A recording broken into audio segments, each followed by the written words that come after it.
Boa noite, amigos. É um prazer ter vocês aqui, mais uma vez, mais uma edição do Fronteiras do Investimento. É um programa da RGC para os seus clientes, prospects e amigos.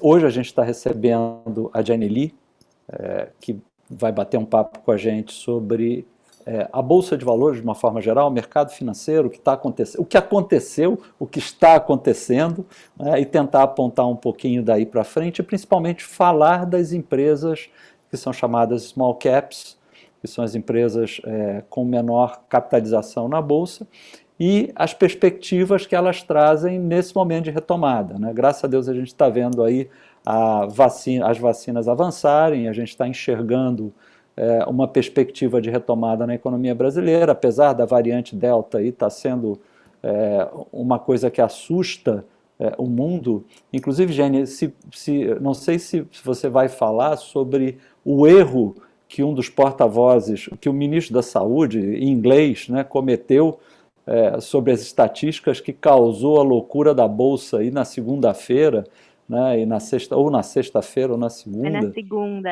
foi na segunda, causou né? os mercados derreterem, né, de medo sobre a Exato, variante Delta. por conta de um erro. Ele falou uma coisa errada e ninguém entendeu o que estava acontecendo, né? Era legal você trazer essa história também. Mas, enfim, Jane, é um prazer ter você aqui com a gente, Jane. Jane está falando dos Estados Unidos, diretamente dos Estados Unidos para a RGC aqui na Bahia e no Brasil, né? É um prazer ter você conosco, é uma satisfação ter você conosco aqui. Nós já tivemos o Fernando recentemente, que também é estrategista-chefe da XP.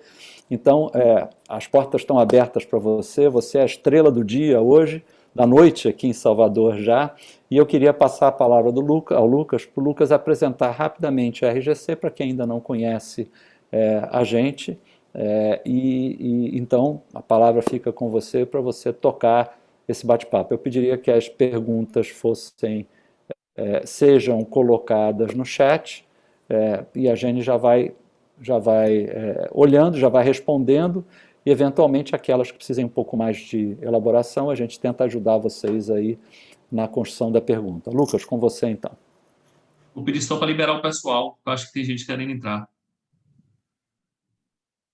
Olá, pessoal, boa noite, obrigado pela presença, é um prazer estar aqui com vocês, é um prazer estar aqui com a Jenny também, falar de um tema que a gente adora. A RGC é uma empresa de investimentos, a gente está nesse mercado há quase 15 anos, a gente diz que não tem só uma história, a gente já tem um legado de parceiros, de clientes que nos acompanham durante todo esse período, e o nosso objetivo é esse, é estar próximo das pessoas, levando para elas conhecimento, possibilidades, perspectivas e auxiliando na geração e no crescimento e na preservação do patrimônio de cada um de vocês. Obrigado mais uma vez pela presença e vamos à agenda aí, que eu acho que é o que todo mundo quer ouvir. Olá, boa noite. Muito obrigada, Ricardo e Lucas. É um prazer conversar com vocês. Bom, o Ricardo já falou, sou estrategista de ações no time de research da XP, trabalho junto com o Fernando Ferreira, que é o Head de Research e o estrategista-chefe. Eu entrei na XP relativamente há pouco tempo, foi no começo desse ano. Antes disso, eu trabalhava no JP Morgan, Asset Management, também fazendo research, focando bastante em estratégia de Estados Unidos, mercados emergentes, e aí incluindo a América Latina e, né, vendo bastante perto o que acontece no Brasil também.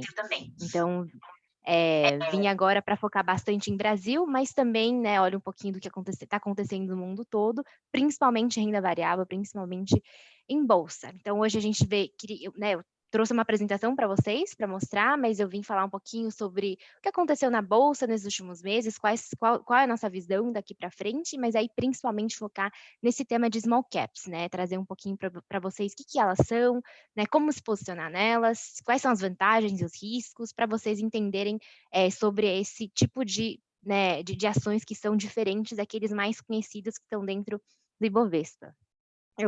Deixa eu colocar aqui a apresentação, e aí, Lucas e Ricardo, me falem se foi, né, porque às vezes dá alguns problemas técnicos e a gente não consegue apresentar, mas eu acho que foi. Oi. Foi sim, XP Boa. Estratégia, Liderança e Transição. Isso mesmo, isso mesmo. Isso, na verdade, é baseado em uma carta mensal que a gente faz, chama Raio XP. Eu e o Fernando Ferreira, a gente escreve todo mês. É uma mistura de um pouco de recapitulação do último mês, e aí a gente sempre traz os temas que está no nosso radar, está no radar de investidores, né, pensando, né, daqui para frente. Então, esse último que a gente escreveu é justamente sobre liderança e transição, que a gente fala sobre large cap e small caps. Então, é justamente esse assunto também que a gente traz, que a gente está num momento muito interessante para small caps. Então, primeiro, começando, queria falar um pouquinho sobre a Bolsa nesse primeiro semestre de 2021. Então, quando a gente olha para a performance do Bovespa no comecinho do ano, o ano de 2020 começou um pouquinho em um tom mais negativo, assim, né? A gente teve várias preocupações macroeconômicas pesando nos ativos brasileiros, e aí eu destacaria incertezas fiscais, com algumas discussões como PEC emergencial, orçamento de 2021, todos esses foram crises que a gente chama de meio que agudas, que né, pesaram um pouquinho no preço dos papéis. A gente também teve alguns ruídos políticos que também foram um pouco negativos, e aí eu acho que se destaca toda aquela conversa da troca de comando um pouco inesperada da Petrobras, que pegou o mercado de surpresa e aí sinalizou possíveis mais interferências políticas em empresas estatais. E, por último, a outra preocupação que teve foi justamente a Covid, né? Então, os números de casos novos, números de fatalidades continuavam a crescer. A gente teve o que a gente chamava de uma segunda onda. Não sei se era uma segunda onda, era mais uma onda de Covid que a gente teve no começo do ano, que, né, resultou em mais medidas de restrição aí nesse primeiro trimestre, e tudo isso acabou levando a um movimento um pouco mais negativo para a Bolsa. E a partir de abril, mais ou menos, a gente começa a ver o que a gente estava chamando de descompressão dos ativos brasileiros. Então, a gente vê claramente nesse gráfico que a linha cinza, a partir de abril, né, abril, maio e junho, que ela praticamente, né, que ela volta a subir e recuperar todas as perdas que a gente estava vendo aí no começo do ano. No comecinho de junho, a gente viu 8 dias consecutivos da Bolsa registrando altas, 6 dias consecutivos de máximas históricas. Por quê? Então, vários daqueles riscos que eu mencionei no comecinho, eles foram se reduzindo ao longo do segundo trimestre. Aquelas conversas de PEC emergencial, orçamento de 2021, foram o que a gente chama de crises agudas fiscais que se passaram, embora a crise crônica fiscal no Brasil continua, né?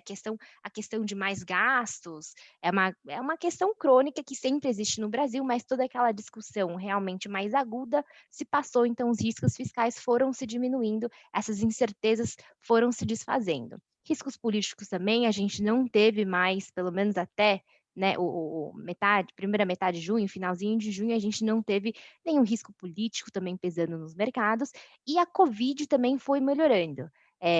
Os dados começaram a melhorar, a vacinação começou a se acelerar. Agora, né, nesse mês de julho, a gente vê os números melhorarem muito, e várias das restrições de mobilidade também foram se afrouxando no país todo. Então, tudo isso deu um alívio assim, para os mercados que finalmente conseguiram fazer um catch-up em relação aos mercados globais. E aí, lá no finalzinho de junho, acho que todo mundo já sabe que a gente teve aquela surpresa sobre a reforma tributária, né, que veio com algumas medidas que causaram mais incertezas para os investidores.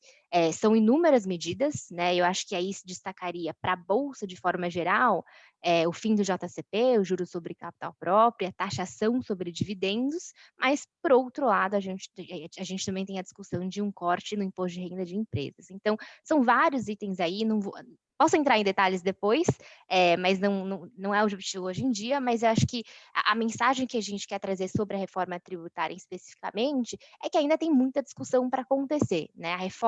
A proposta que a gente teve no final de junho, ela já mudou, a gente já tem outro texto com outras mudanças, e a gente ainda espera algumas alterações daqui para frente, por isso ainda, né, a gente acha que ainda é hora de esperar e ver o que acontece, não é hora de fazer decisões muito precipitadas, e também é difícil da gente mensurar quais serão os impactos reais dessa reforma, porque a gente não sabe qual vai ser o desenho final dele ainda.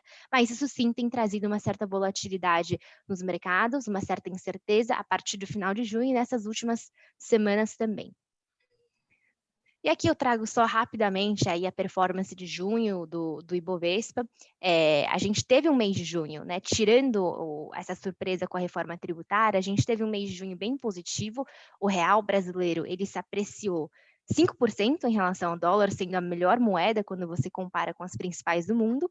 Isso também ajudou muito o desempenho do Ibovespa em dólar, que subiu 5,2%, e aí na frente das principais bolsas globais do mundo também. Então, junho, de forma geral, teve um desempenho muito bom, continuando o movimento que a gente viu em abril, em maio, com toda essa descompressão dos ativos brasileiros que eu falei antes, mas aí no finalzinho de junho, nessas últimas semanas, a gente teve essa surpresa sobre a reforma tributária, e a gente, né, eu acho que, como eu falei, a gente continua meio que no aguardo, né, dos próximos passos, das próximas discussões, mas com certeza é algo que tem mexido um pouquinho nos mercados ultimamente.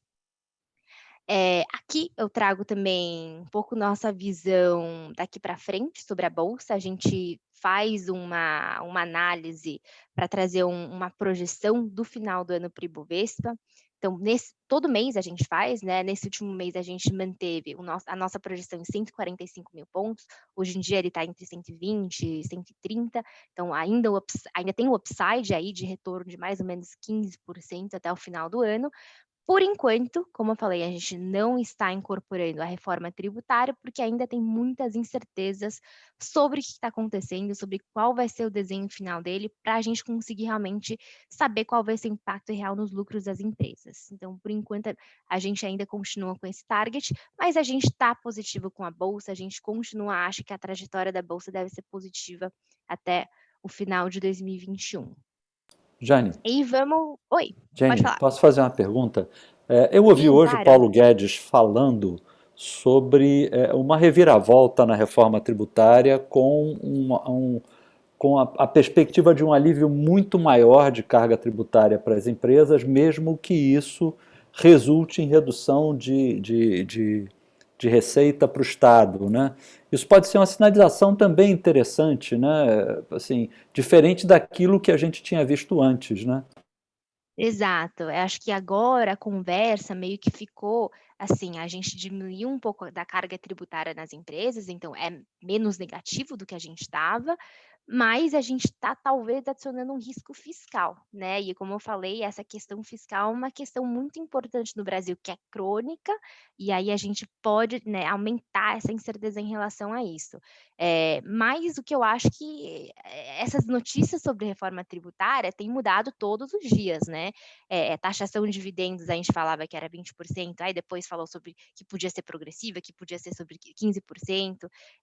São conversas que ainda estão acontecendo, então, por enquanto, a gente acha que não é o momento de vender, de comprar, de fazer movimentos muito drásticos ainda. É momento de, né, a gente esperar e ver o que vai acontecer. Mas, realmente, eu acho que com essa conversa de cortar mais o imposto de renda das empresas, que é o que eles estão falando, é que você vai diminuir a arrecadação do governo e aí você pode trazer um risco fiscal maior. Mas ainda não temos nada, né, nenhum martelo batido, não temos nada cravado, então, por enquanto, ainda tudo é discussão. É isso que eu frisaria sobre a reforma tributária. Poderia voltar no Acho que slide, poderia voltar no slide anterior? sim, esse daqui. Não, no outro, no gráfico Tá. da Bolsa esse ano. Uhum. Nesse.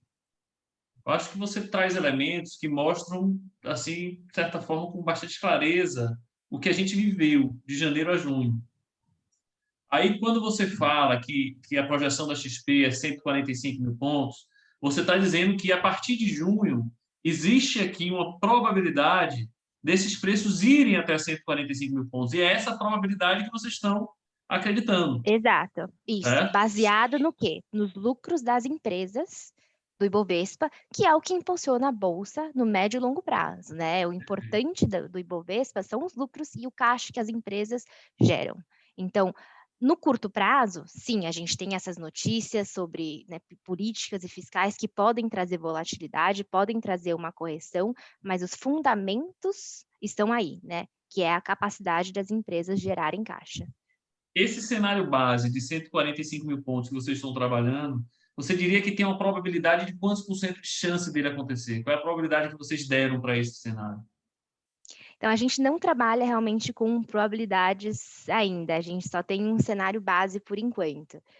E aí também tem esse risco de reforma tributária que está no horizonte, que a gente não incorporou ainda, mas ele teria um viés um pouco mais negativo, porque ele impactaria justamente diretamente o lucro das empresas. Mas, assim, algumas empresas sofrem mais do que outras. Tem algumas empresas que, por exemplo, não pagam JCP ou pagam pouquíssimos dividendos, que elas não seriam impactadas. Na verdade, elas seriam beneficiadas pelo corte de imposto, que hoje em dia está, né, em discussão um nível bem maior do que foi proposto anteriormente. Então, temos que olhar caso a caso, mas no agregado, o que a gente está vendo é que pode ser que a gente veja alguma coisa um pouco, acho que já teria um viés um pouco mais negativo, mas a gente não está quantificando uma probabilidade ainda, a gente só tem um cenário base, Legal.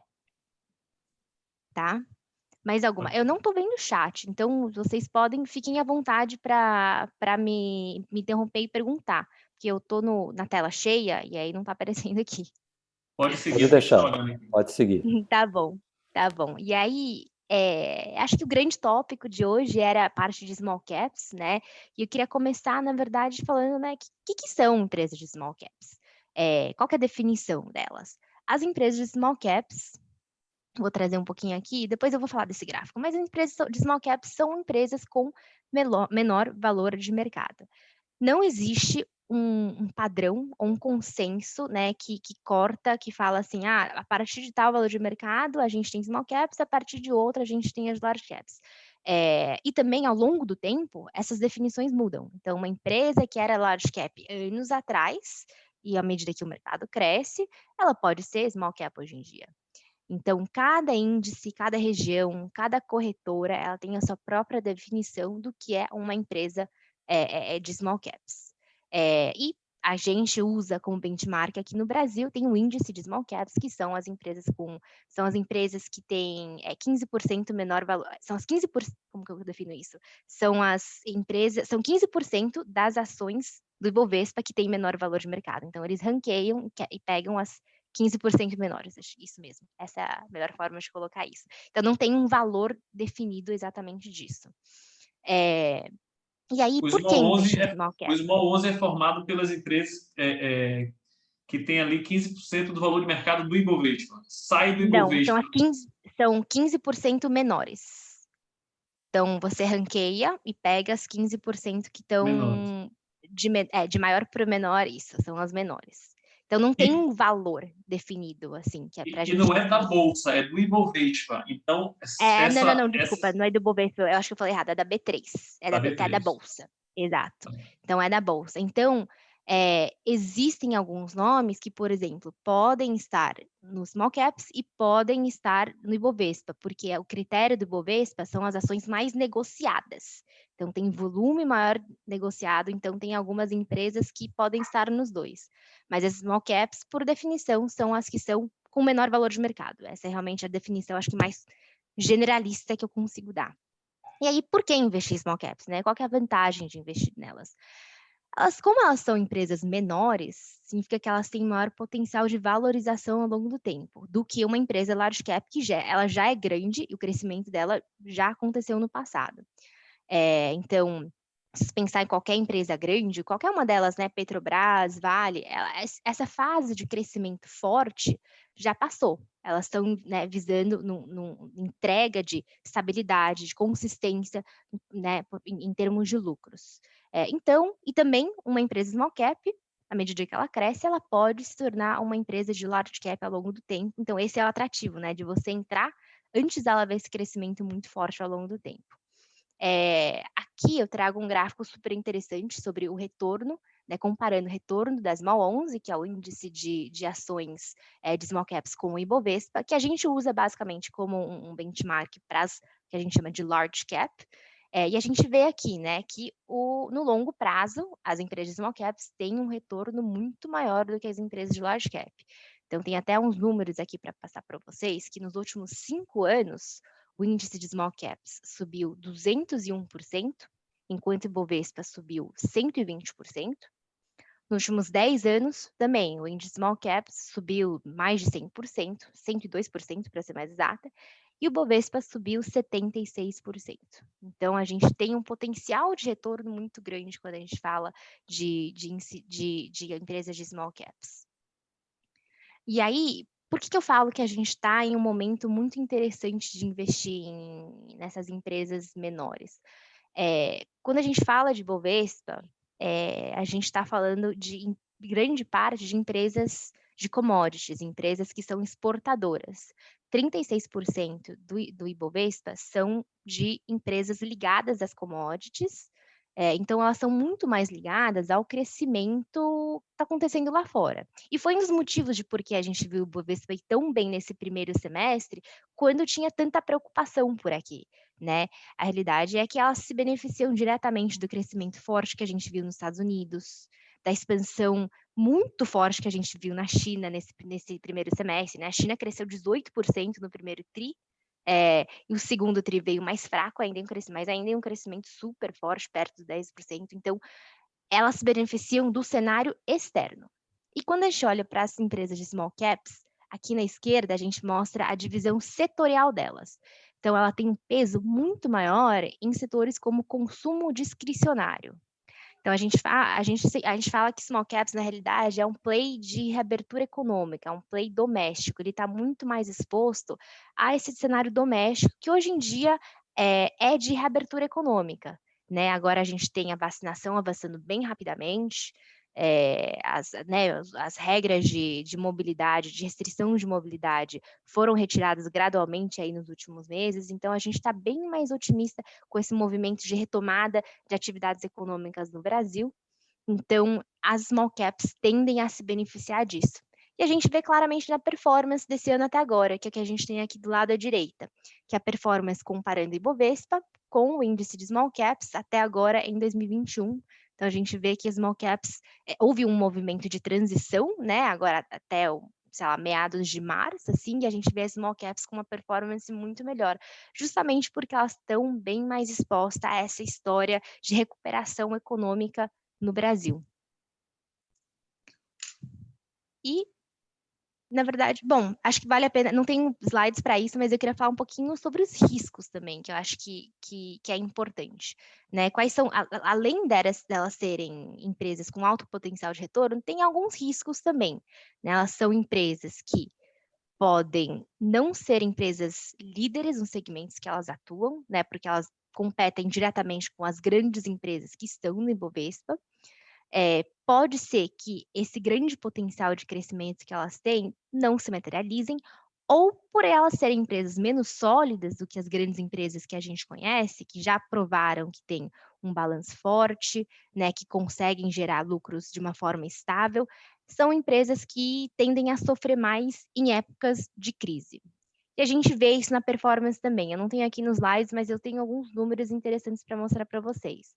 Então, por exemplo, né, em 2008, quando a gente teve a crise financeira, quando a gente compara a correção entre o pico, né, o nível máximo e o nível mínimo dos índices, o índice Bovespa caiu 60% em 2008, e o índice de ações small caps caiu um pouquinho mais, 62%. Não foi uma grande diferença muito grande. Mas em 2020 a gente vê que isso foi muito mais, teve uma diferença muito maior. Em 2020, as large cap, o índice Bovespa caiu 47%, 46%, e as small caps caíram mais de 50%.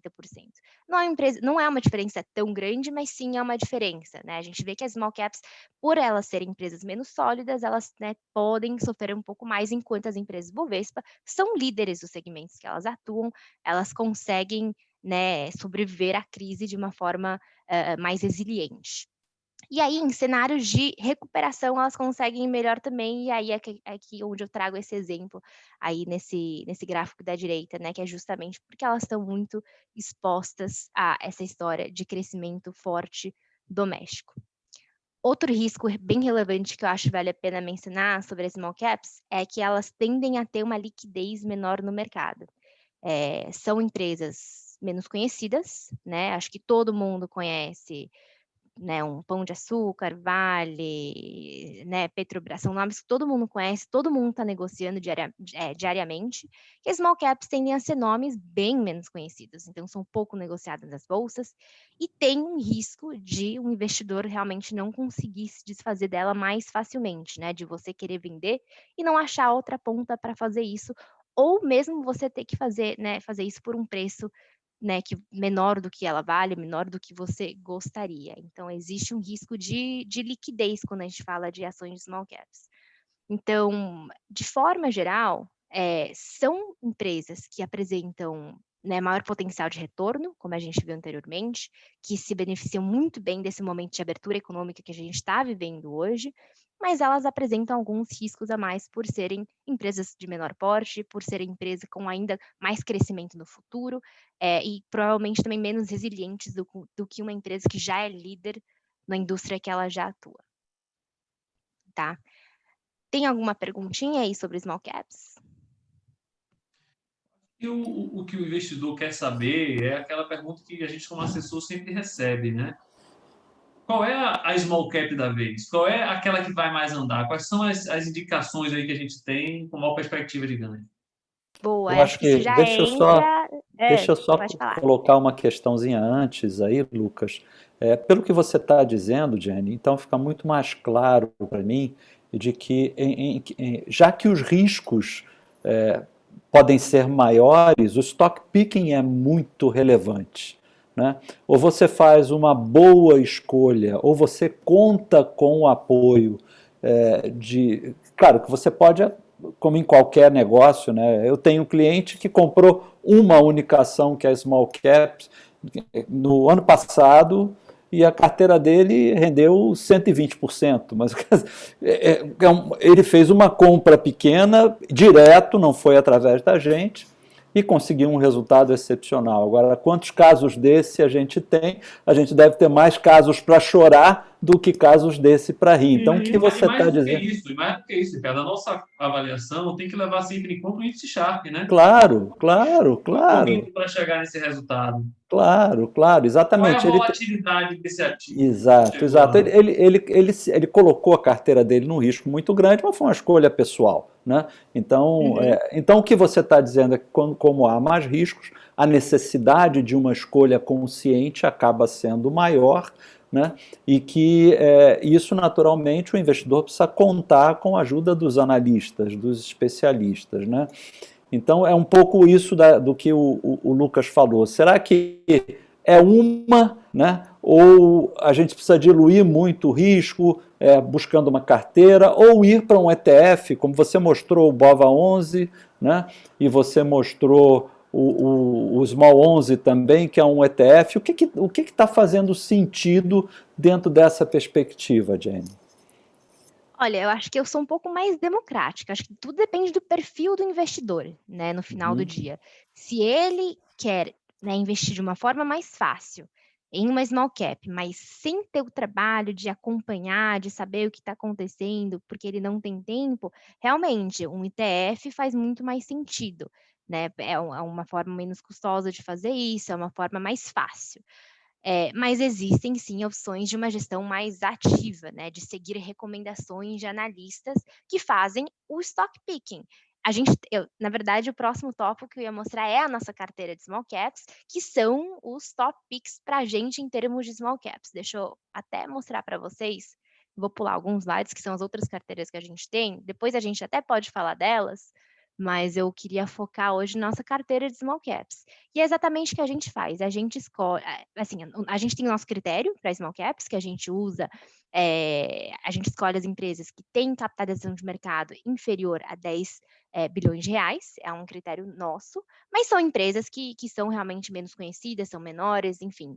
E são empresas que, na nossa visão, são as que devem ir bem nos próximos meses e com visão sempre de longo prazo. A gente faz algumas mudanças mês a mês, um pouco mais táticas, mas a gente tem um horizonte realmente de longo prazo.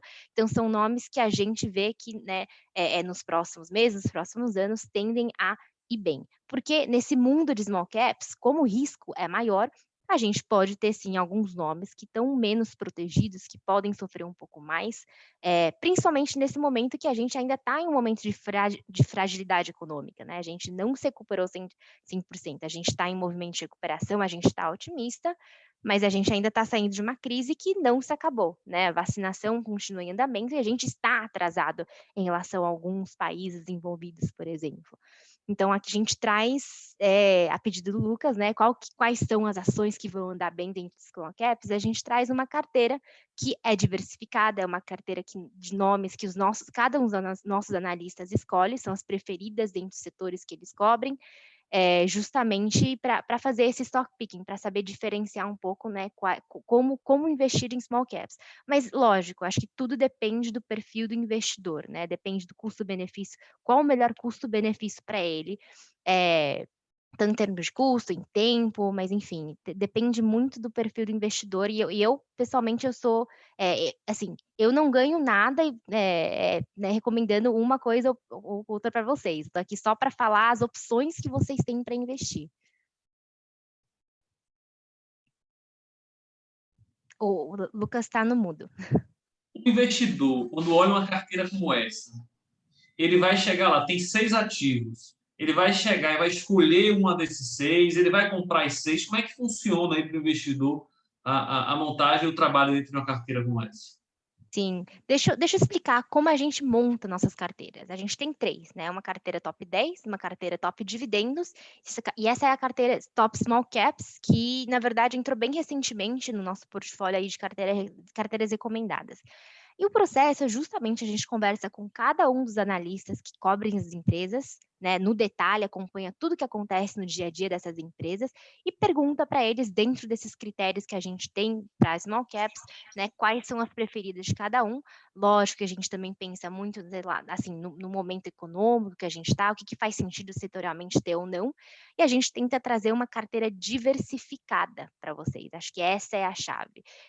Eu sei que o Ricardo falou desse exemplo de um cliente que investiu em uma small caps, que foi muito bem, mas o risco é muito alto quando você coloca os ovos em uma cesta. Acho que essa é a expressão, né? Porque essa cesta pode cair e você perde tudo. Então, acho que foi um caso muito bom para ele, mas eu acho que não é, né, a gente não pode usar isso como um exemplo generalizado. Caso Acho que a chave atípico, Jenny, isso, é um caso atípico. mas acho que a chave, quando a gente fala de Eu investimento, gosto de dizer o seguinte: quando você está a favor da probabilidade, você está dentro de uma lógica. Quando você vai contra a probabilidade, é um golpe de sorte. Alguém que investe em algo que tem 70% de chance de perder e ganha, é possível, mas é um golpe de sorte. exato, E nada é contra a impossível, probabilidade, ganhar é sorte. isso. Mas se você quiser aumentar sua probabilidade de ter um retorno melhor, é sempre melhor diversificar, né? É sempre melhor você aumentar as suas apostas em coisas diferentes. Então, o nosso objetivo aqui é trazer uma carteira para se investir em todas, por ela ser diversificada, em setores diferentes, em nomes diferentes, mas enfim, essa é a ideia. Não escolher um, mas lógico que a gente entende que cada investidor, às vezes tem investidor que ele olha, ele vai escolher o setor que ele gosta mais, o nome que ele acha mais interessante, mas a nossa ideia é trazer uma carteira diversificada para ser investida como um todo, tanto que a gente tem alguns pesos aqui para mostrar um pouquinho, um pouco da nossa visão, assim, convicção em relação a alguns nomes, mas a ideia é realmente investir na carteira como uma coisa só. E quando você chega lá no início do mês e que você passa uma mudança como essa, sai Anima, sai Áurea, entra Blau e entra Hidrovias. O investidor comprou isso no mês passado, as ações oscilaram, algumas subiram, outras caíram, e aí você dá essas trocas. Às vezes você dá troca de ações que estão subindo, às vezes você dá troca de ações que estão caindo. O que é que o investidor deve fazer aí nesse momento? A nossa ideia é justamente dar uma orientação. Quando a gente faz essas trocas, não significa necessariamente que a gente está negativo em relação a uma ação que está saindo. Às vezes, é uma mudança de que a gente acha que faz sentido realizar os lucros, que foi o caso dessas 2 trocas que a gente fez aqui.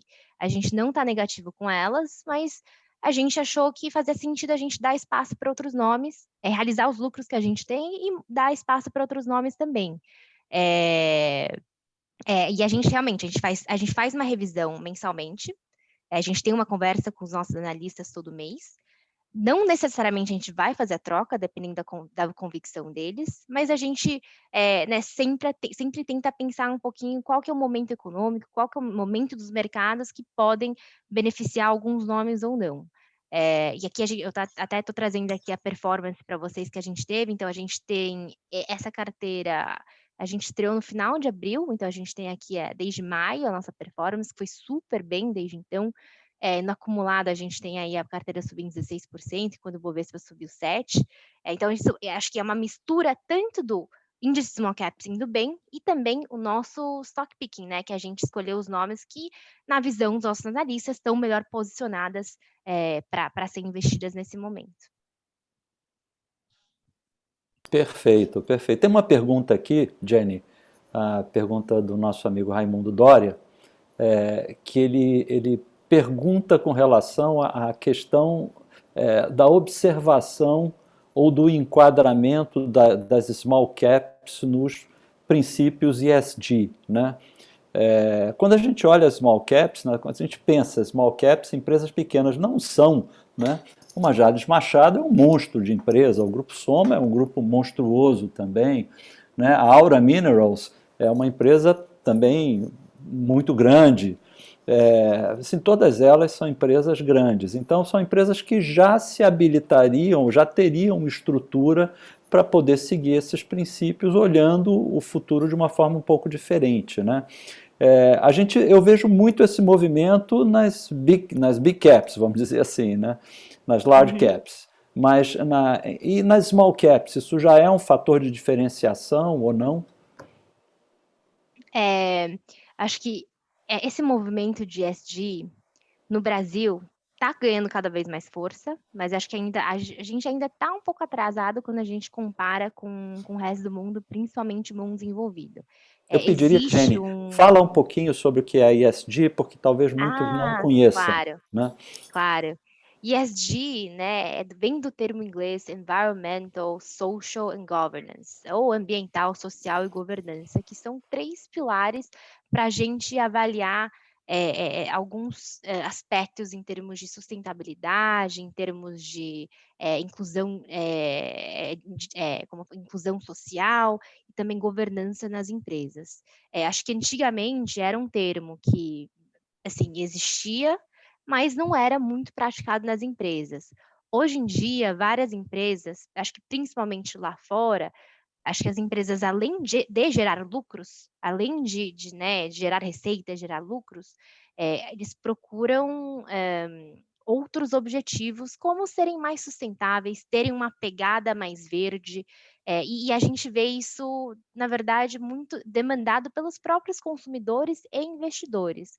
Então, as preocupações ambientais, elas são realidade hoje em dia, né? A gente vê vários dados que são até assustadores sobre mudanças climáticas, mas também a gente vê bastante discussão sobre inclusão social também, isso tem tido muita força, por exemplo, nos Estados Unidos, no ano passado, e governança também é super importante nas empresas. Então, é isso que significa, é esse movimento que a gente está vendo de demanda do lado de consumidores e investidores para as empresas praticarem elas. Mas a gente ainda está em conversa sobre isso, né? A gente tem alguns fundos, por exemplo, alguns investidores que usam critérios para investir, elas são majoritariamente lá fora, nos Estados Unidos, a Europa está mais avançada em relação a isso.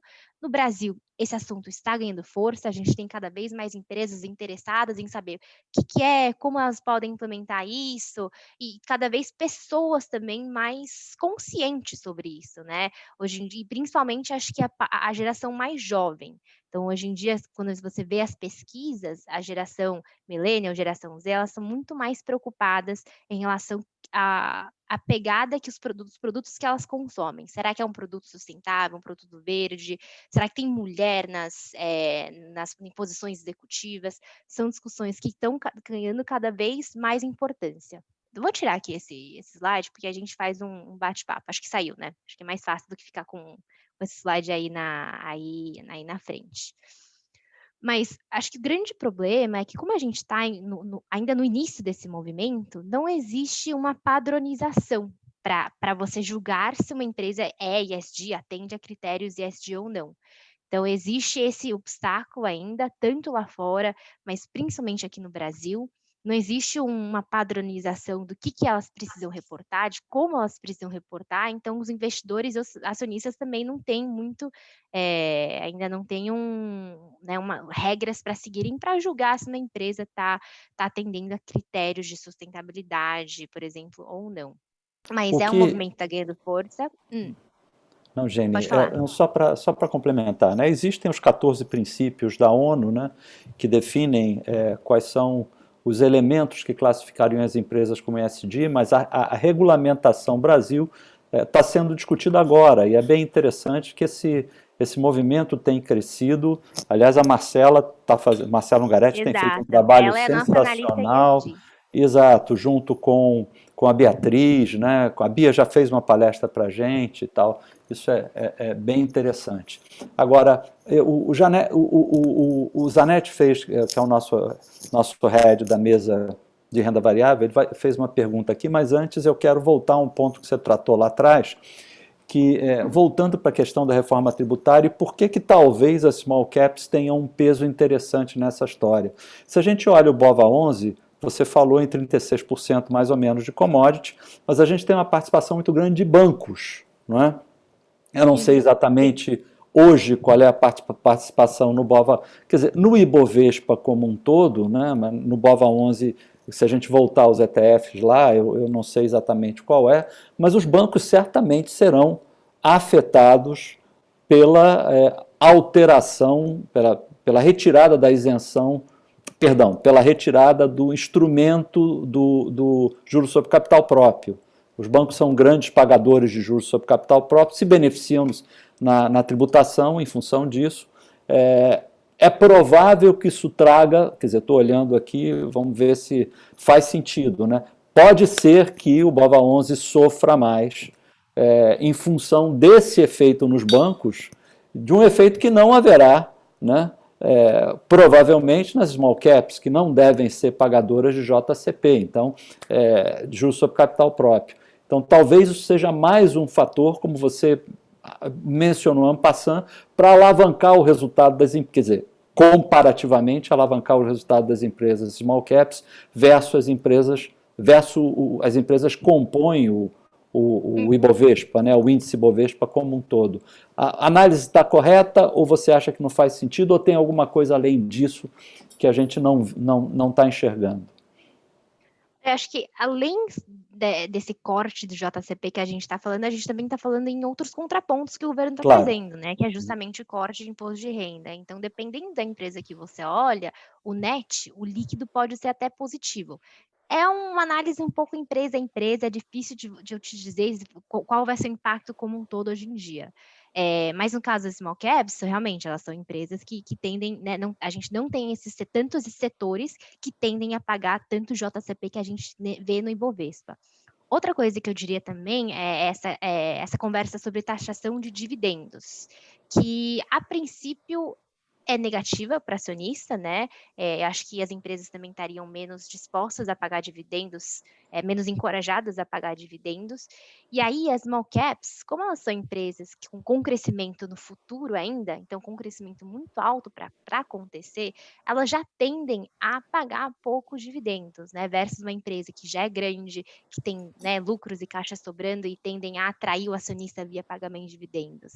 Então, esse movimento de taxação de dividendos que está sendo conversado e discutido ainda pela reforma tributária, por small caps serem empresas de grande crescimento, né, pagadoras de baixos dividendos, elas acabam sendo mais protegidas sim, né? Elas não vão Seriam sofrer menos tanto. afetadas. Ok. Exato, Perfeito. exatamente. Muito bom. Mas muito assim, acho que existem vários ângulos e ainda tem muita coisa para discutir, então é difícil de a gente cravar alguma coisa hoje em dia ainda quando a gente fala dessa reforma tributária. Mas né, eu acho que você está, de uma certa forma, certo sim. Mas só deixando claro, ainda estamos em discussão, não sabemos o que vai acontecer, né? Pois é, eu conversei com o Renato Folino semana retrasada. Um amigo meu está querendo abrir uma offshore e tal, e estava em dúvida porque tem negócio nos Estados Unidos, e ele não sabia se fazia ou não fazia. Eu liguei para o Renato Folino, que é o especialista da área de wealth, né? E perguntei para ele o que a gente faz. Eu disse, Ricardo, diz a ele para esperar um mês, porque a gente não tem a mínima ideia do que vai sair disso. Eu acho que o que você está falando é exatamente isso, né? Exato. Não é hora de fazer decisões Não é precipitadas exato, não é agora. hora de É fazer muito melhor movimentos. você. Exato, Exato. Eu acho que é exato. hora de a gente esperar um pouquinho, ver essas conversas, porque todo dia a gente está vendo uma discussão diferente, né? Vem uma notícia diferente. Então, trazendo uma alteração que não estava na proposta original e nessa segunda que trouxeram agora. Então, acho que a hora é realmente de esperar e ver o que acontece. Exato, perfeito. O Zanetti fez uma pergunta aqui, Lucas. Toca a pergunta agora. Eu fiz uma, a próxima é você. Vamos lá, eu volto para os papéis, né? Eu queria que você desse uma noção assim de o motivo de escolha de cada, qual é a tese de escolha de cada um daqueles ativos que foram colocados na carteira. Ixi, aí eu vou ter que passar um a um.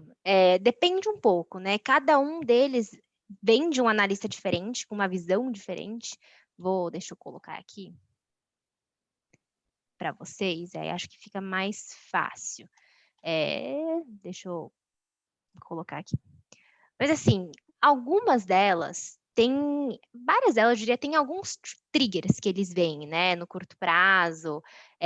Por exemplo, o Grupo Soma é um nome que acho que hoje em dia é muito conhecido, né? Acho que muita gente sabe o que ele é. Tem esse trigger, por exemplo, da fusão com a Hering, que foi muito penalizado pelo mercado, mas a nossa analista, por exemplo, acha que o movimento foi exagerado, então tem o upside aí para acontecer, que tem sinergia nessa fusão que está para acontecer. Então, é um exemplo de trigger que a gente acha que está para acontecer, por isso está nessa carteira. Mas também é uma empresa de varejo, né, que vai se beneficiar também desse movimento de reabertura econômica. Ela está bem posicionada para isso, ela atua em um segmento um pouco mais premium, que tende a ser mais resiliente. Então, esse é um exemplo de mistura de tanto do ponto de vista um pouco mais macroeconômico, quanto do ponto de vista de, né, a gente ver algum trigger daqui para frente para ter. E alguns deles são também histórias de longo prazo. Acho que talvez Vulcabras seja um nome de longo prazo. Para quem não conhece, é uma empresa de calçados.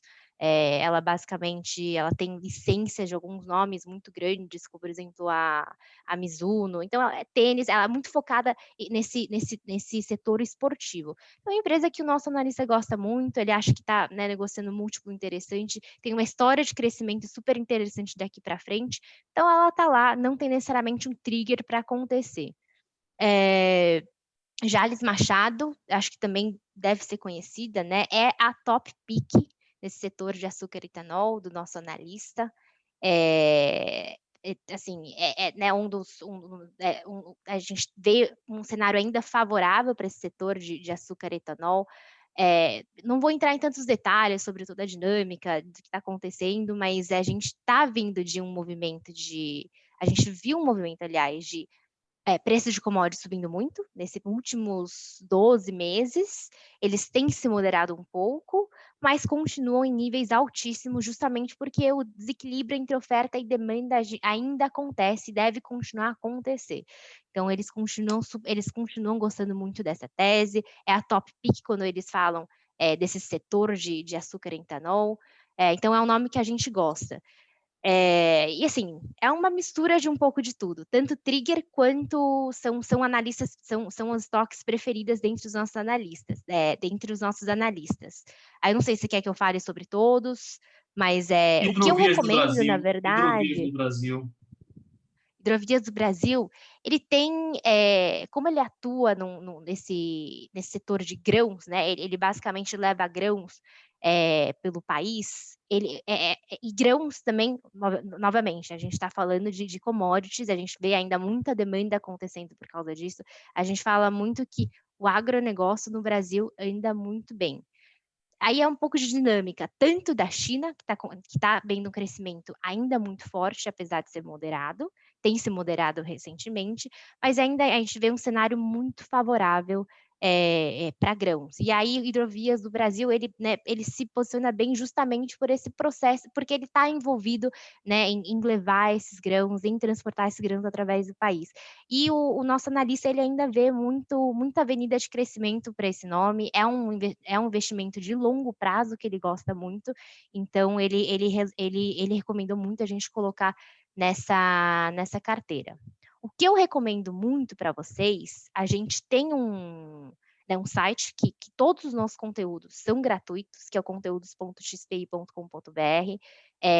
Eu não sou a melhor pessoa para falar em detalhes de cada um desses nomes, realmente a minha visão é muito mais macro, muito mais setorial, e aí vários desses triggers mais micro, mais análise micro das empresas, elas estão em super detalhes nos relatórios que os nossos analistas setoriais escrevem. E nossos conteúdos também são todos gratuitos dentro do site. Então, para quem quiser detalhe de cada uma dessas empresas, super recomendo vocês entrarem lá no site para olhar as teses de investimentos delas. Legal. Tem mais alguma pergunta? Deixa eu Acho que a gente tirar. está chegando aqui, Rick, ao nosso final. Uhum. Tem eu abri aqui o chat, eu tenho uma Teve algum perguntinha aí? sobre inflação aqui, que é extrapolando o universo das small caps, pensando em estratégia de alocação no contexto de inflação em alta, a bolsa não seria um veículo de exposição interessante, dada a possibilidade de repasse de preços determinados pelas empresas? Depende um pouco do setor, eu acho, né? Tem algumas empresas, alguns setores que não conseguem realmente repassar os preços, então, com o aumento né, preço de matéria-prima, por exemplo, os custos aumentam e ela não consegue repassar tanto para os seus clientes. E outras que conseguem, elas tendem a ser mais resilientes, eu diria, né? Eu não diria que elas estariam super, né, se beneficiam diretamente, porque em um contexto de inflação em alta, juros em alta, de forma geral, ela é um pouco negativa para as empresas, mas tem algumas empresas que são mais resilientes. Eu destacaria supermercados, principalmente, acho que é uma coisa que até deve ser intuitiva para vocês, né? Quando a inflação sobe, a gente vê, a gente sente no nosso bolso que os preços estão subindo. Por quê? Porque os supermercados são tipos de empresas que conseguem diretamente repassar esse aumento de custos, então elas estão mais protegidas, elas não sofrem tanto nesse momento de elevação de preços. Então, depende um pouquinho do setor, de forma geral ela é um pouquinho negativa, mas a gente consegue achar alguns nomes interessantes, alguns setores interessantes que conseguem repassar. E também, de forma geral, quando a gente pensa em empresas do Ibovespa, e a gente sai um pouquinho de small caps, elas são empresas líderes, né, dos segmentos que elas atuam. Então, de forma geral, elas também são mais resilientes, são mais protegidas que as small caps nesse momento de inflação em alta. Mas, de forma geral, também acho que também vale a pena a gente olhar um pouco setorialmente. Não é toda empresa que está resiliente, mas também não é toda empresa que se prejudica. E aí, tem outra. Posso puxar as perguntas aqui? Pode sim. Tá, tem uma pergunta aqui. Na carteira não aparece nenhuma empresa de energia renovável. Bom, a gente tem a Jalles Machado, né? Que ela é uma empresa que atua no setor de açúcar e etanol. Então, assim, ela é um pouco mais ESG, né? Que ela não se baseia ela não está envolvida com combustível fóssil diretamente. Eu acho que eu até admito que é uma carência nossa ainda, que está em discussão, que a gente ainda não trouxe uma visão ESG dentro de nossas carteiras, mas é uma coisa que a gente tem discutido bastante, de trazer um pouco de análise e trazer nomes que sejam, né, que tenham cumprido algumas das métricas de forma mais, né, de forma melhor. Hoje em dia, infelizmente, a gente ainda não incorpora esse tipo de análise, é uma coisa em construção, mas é uma coisa assim, em construção no mercado todo, né? Como eu falei, não existe uma padronização, não existem umas métricas que o mercado inteiro utiliza para julgar as métricas ESG. Então, é uma conversa em andamento que a gente sabe e a gente sim gostaria de incorporar nas nossas carteiras, trazer um pouco de visão, né? Por que uma empresa pode ser boa ou não do ponto de vista de ESG, né, ambiental, social e governança. Então, é uma coisa que, sim, admito que a gente não está trazendo, mas está em construção. E a carteira está andando bem, né? O resultado está entregando muito, muito bem Está feito. indo muito bem, como eu falei, eu acho que é uma mistura, sim, das small caps indo bem, estar no momento bom, nesse momento de reabertura econômica, mas são as top picks dos nossos analistas, né? São as empresas que eles gostam, que eles veem upside daqui para frente. Então, depende muito do perfil do cliente, né? Tem cliente que não gosta de fazer stop picking, que só quer investir passivamente. Eu entendo, mas também existe. O meu objetivo é dar essa opcionalidade para vocês, né, investir em uma carteira que é escolhida a dedo pelos analistas e que é diversificada. Então, você não precisa escolher um nome, né, e arriscar tudo que você tem nesse nome né, diminuir um pouquinho do risco da sua carteira. Muito bom, Jenny. Muito, muito bom, Jenny. Já estamos aí a 2 minutos para terminar o nosso horário. Eu queria agradecer a presença de todos os companheiros, todos os amigos que participaram. Estou falando de companheiros, porque tem muita gente do Rotary aqui hoje, né, do Rotary Clube da Bahia. Agradecer aos clientes também, que nos honraram com a participação hoje, com os convidados de uma forma geral. Estamos aqui à disposição de vocês para tirar as dúvidas que eventualmente surjam sobre esse tema. Jenny, se houver a necessidade de alguma pergunta que a gente encaminha a Jenny, certamente encaminharemos. Sim. Sei que ela terá todo o prazer em responder. E é um time assim super, super aberto e super disposto para ajudar todos vocês aí nas decisões, nas tomadas de decisões. Então temos aí small caps como uma boa possibilidade. Ainda vemos a bolsa aí com 145 mil pontos, né? Apesar dessas incertezas da reforma, são boas notícias, pelo menos ainda temos essa visão, e eu ainda acredito que ainda caminhemos nessa visão por mais tempo, né? Eu me lembro que na minha vida sempre eu achava que não vou conseguir passar por essa situação, e sempre passava com uma facilidade imensa, nem lembrava que tinha tido dificuldade, né? E eu acho que a gente vai ter um ano muito bom, ainda acredito bastante nisso. E assim, Jenny, agradeço demais a sua participação, a sua presença, a sua disponibilidade e mandar um abraço a todos os amigos. Lucas, com você para encerrar. Muito obrigado. Agradecer a todos também, agradecer a Jenny. Muito obrigado por mais essa noite. Prazer estar junto com todos vocês, mesmo que seja online aí, à distância. É muito bacana a gente poder estar junto, sentir a energia de cada um de vocês. Obrigado, Jenny, também. Bom, gente, Grande obrigada. Abraço. Boa Vamos noite, lá, pessoal. Um grande abraço, obrigado. Obrigado a todos. Obrigado, Ricardo, Lucas. Um abraço, Jânio. Boa noite.